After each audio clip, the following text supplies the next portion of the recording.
네, 저는 지금 그랜저 르블랑을 만나보고 있는데 일단은 르블랑 하이브리드입니다. 그러니까 제가 가지고 있는 그랜저 하이브리드랑 동일한 파워트레인을 사용하고 있는데 일단 스마트 키부터 살짝 화가 나려고 합니다.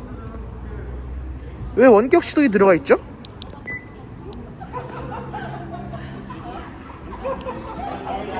아니 왜 이 기능이 원래 없었다가 지금부터 되냐고요. 아니 원래부터 원격 시동 정도는 넣어주실 수 있지 않나요? 갑자기 연식 변경하면서 넣어주시는 건 좀 너무하잖아요. 진짜 이 원격 시동 기능이 필요할 때가 꽤 많은데 좀 아쉽습니다. 그래도 다행인 거는 원격 스마트 주차 보조는 안 들어갔는데 많은 분들이 원격 스마트 주차 보조가 또 안 들어간 걸 단점으로 생각하시겠죠. K8 하이브리드에는 있는데 이 차량에도 없어서 많은 분들이 아쉬워하실 수도 있을 것 같습니다. 근데 요즘 반도체 이슈도 있고 그렇다 보니까 아마 못 들어가지 않았을까 이런 생각도 해보게 되고요.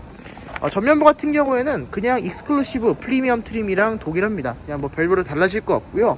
여기도 전부 다 여기 디테일도 전부 다 일반적인 프리미엄이나 익스클루시브랑 동일한 걸 볼 수 있죠. 휠도 그냥 르블랑 전용 휠 아니고 이 차는 하이브리드니까 하이브리드 전용 17인치 휠이 끼워져 있습니다. 이 차량도 3.3도 아니라서 이런 식으로 그냥 하얀색 커버인 모습을 볼 수 있고요. 디자인을 조금 더 좋게 한 실내 색깔 추가한 가성비 트림이라고 볼 수 있겠죠. 여기도 크롬 라인 그냥 반짝반짝 거리는 거고요. 머플러 팁도 그냥 단발로 되어 있습니다. 트렁크는 그래도 전동 트렁크로 되어 있네요.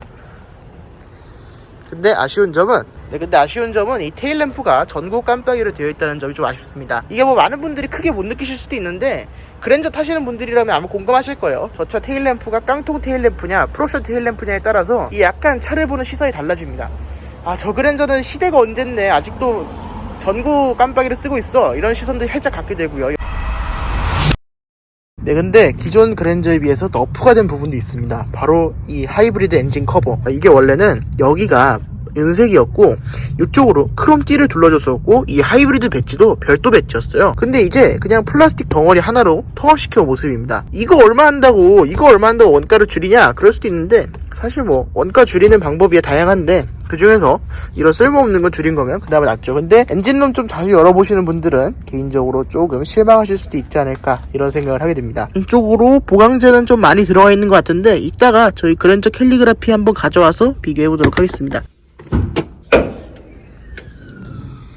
네, 지금 보시면 기존 하이브리드 차량은 이런 식으로 엔진 커버가 별도로 좀 멋있게 되어 있었죠. 여기 은색이고 일단 여기가 은색이고 엔진 커버 위에 하이브리드 레터링이 따로 붙어 있었는데 르블랑 하이브리드 그러니까 2021년식부터는 그게 또 빠져서 이런 부분은 상당히 아쉽게 느껴집니다. 안쪽에 흡음재는 비슷하게 들어가 있고요. 엔진 커버의 윗부분만 디자인이 살짝 좀 안 좋게 좀 태화되었다 이렇게 생각하시면 될 것 같습니다. 저는 이 엔진 커버가 훨씬 더 고급스러운 것 같네요. 역시 처음에 산 사람이 승자인 것 같습니다. 차는 처음에 샀어요. 원가 절감 되기 전에. 네, 사실 실내를 살펴보면 실내는 그래 좀 오래 보면 오래 볼수록 이게 색깔 배치를 정말 기가 막히게 했구나 이런 생각이 또 드는 차인 것 같습니다. 일단 위쪽에 대시보드 색깔이 검정색으로 처리가 되어 있잖아요. 이 검정색으로 처리가 된 덕분에 이 대시보드가 앞유리로 윈드실드로 비치는 양이 좀 적습니다. 이게 운전할 때 훨씬 더 편안한 시야를 만들어주고요. 저는 이런 부분도 다 기존 그랜저랑 동일할 줄 알았거든요. 근데 이번 그랜저부터는 이 뒷좌석을 확인하라는 문구가 뜨더라고요. 그래서 이게 연식 변경이 되면서 확실히 신형으로 바뀌긴 하는구나 이런 생각을 또 하게 된 것 같습니다. 네, 그리고 또 캘리그라피처럼 아주 좋을 거라고 예상을 했는데 생각보다 캘리그라피 같은 느낌은 덜합니다. 이게 왜 그런가를 생각해 보니까 이게 왜 그런가를 확실히 알 수 있었던 게 일단 스티어링 휠 자체가 고급스러움이 없습니다. 일단 여기는 가죽이고 여기는 그냥 플라스틱이에요.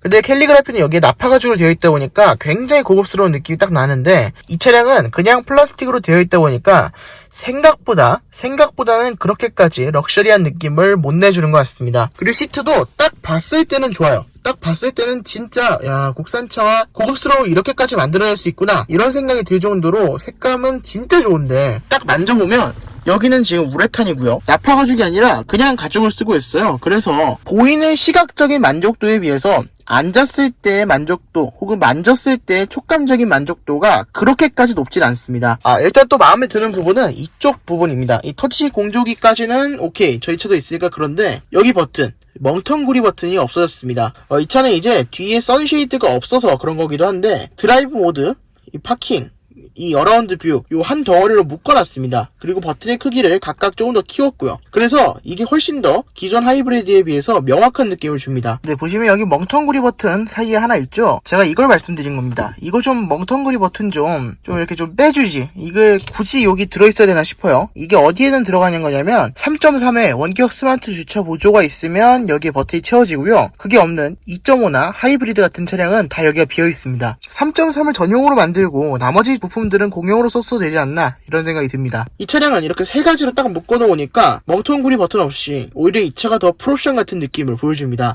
이거는 좀 부럽네요. 배가 아픈 부분인 것 같습니다. 네, 그리고 저는 생각하지도 못했는데 캘리그라피에 비해서 이 가운데 암레스트 재질도 안 좋더라고요. 캘리그라피는 이 가운데 암레스트 재질이 아마도 나파 가죽인 것 같습니다. 근데 이 차량은 그냥 인조 가죽으로 처리가 되어 있다 보니까 생각보다 그렇게 좋은 느낌은 또 아닙니다. 일단은 이 차량과 캘리그라피의 가격 차이가 한 500만원 정도 나거든요. 500만원이면 크다면 크고 작다면 작은 이런 가격 차이라고 할 수 있는데 저라면 그냥 500만원 더 주고 캘리그라피로 가지 않을까 이런 생각을 하게 됩니다. 그렇게 좋은 실내의 느낌이 또 아니네요. 뒷자리로 한번 넘어가서 뒷자리도 한번 살펴보도록 하겠습니다.